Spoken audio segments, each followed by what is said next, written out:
श्री सिद्धेश्वर कृषी उत्पन्न बाजार समितीचे सभापती आणि माजी आमदार दिलीप माने यांच्या वाढदिवसानिमित्त वह्या वाटप कार्यक्रमाचे आयोजन करण्यात आले होते। सोलापुरातील श्री सिद्धेश्वर कृषी उत्पन्न बाजार समितीचे सभापती तथा माजी आमदार दिलीप माने यांच्या वाढदिवसानिमित्त सामाजिक बांधिलकीतून एक उपक्रम राबवण्यात आला। सामाजिक कार्यकर्त्या वैशाली गवई आणि माजी नगरसेविका शैलजा राठोड यांच्या संयुक्त विद्यमाने प्रतापनगर जिल्हा परिषद शाळा, सोरेगाव जिल्हा परिषद शाळा आणि लोकोतांडा शाळा इथं विद्यार्थ्यांना वह्यांचं वाटप करण्यात आलं। या कार्यक्रमाचं उद्घाटन डॉक्टर पृथ्वीराज माने यांच्या हस्ते करण्यात आलं। यावेळी अनेक कार्यकर्त्यांची आणि ग्रामस्थांची उपस्थिती होती। सामाजिक कार्यकर्ते विश्वराज गवई हे देखील यावेळी उपस्थित होते।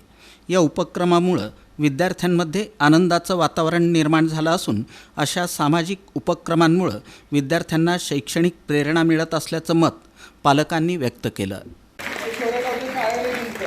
आणि दरवेळेस मी नेहमी म्हणतो की जिथं जिथं वृक्षारोपणचा कार्यक्रम घेतलेला आहे तिथं पुढच्या वर्षी मला सांगा की साहेब हे झाड आपण लावलेलं आहे तेच मला चांगलं वाटतंय। कारण की 50-50-100 रुपयाचे बुकेला घालायचं 2 दिवसांनी ते फुल राहणार पण नाही, पण एक झाड दिल्यानंतर मला सदैव लक्षात राहील की बाबा हे सोरेगावचं दिलेलं आहे। आमचे जेवढे संस्था आहेत तिथं मी प्रत्येकाला सांगितलेलं आहे की झाड किंवा एक लहान पुस्तक 100 पानी वही किंवा पुस्तक जरी दिलं मला तरी ते उपयोगाला येतं किंवा मी पुढे कुणाला तर उपयोगाला देतो। कोणच पुस्तक फेकून देत नाही।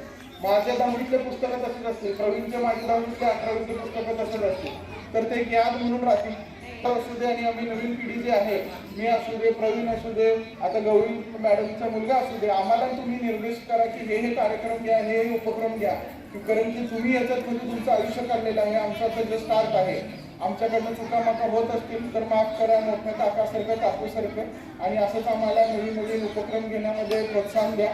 माझ्या वडिलांच्या वाढदिवसानिमित्त तुम्ही वह्या वाटपाचा कार्यक्रम घेतला किंवा अजून भरपूर कार्यक्रम घेणार आहोत आपण, त्या निमित्ताने धन्यवाद म्हणतो। असंच आमच्यावर आशीर्वाद राहू दे, माझ्या परिवारावर आशीर्वाद राहू दे।